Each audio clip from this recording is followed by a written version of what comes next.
Naglabas ng emosyonal na panawagan si Sharon Cuneta para kay former Vice President at ngayoy Naga City Mayor Leni Robredo na muling pag-isipan ang posibilidad ng pagtakbo bilang Pangulo sa 2028 national elections, kasunod ng nauna niyang pahayag na wala raw siyang balak tumakbo sa kahit anong national position. Isa si Sharon sa mga showbiz personalities na sumusuporta sa tandem ni Leni Robredo at Kiko Pangilinan noong 2022. Sa isang Instagram post, sinabi ng megastar na umaasa siyang babalik loob pa rin si Robredo sa national politics. Iginiit niya na may kakayahan siyang pagbuklurin ang iba't ibang grupo at ipaglaban ng bansa.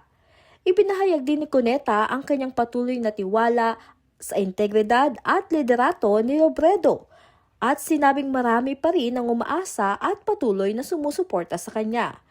Binanggit din ng aktres ang kanyang asawang si Senator Kiko Pangilinan na ani ay handa ring sumuporta sakaling magbago ng desisyon si Robredo.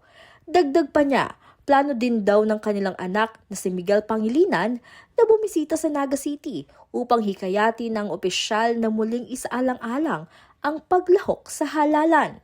Matatanda ang tumakbo si Robredo sa pagkapangulo noong 2022 elections, ngunit hindi siya pinalad na manalo.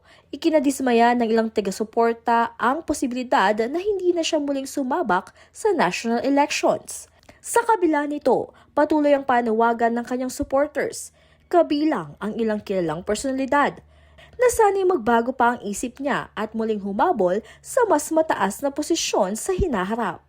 Si Leni Robredo ay nagsisilbi ngayon bilang alkalde ng Naga City matapos manalo noong 2025 at first female mayor sa kasaysayan ng lungsod.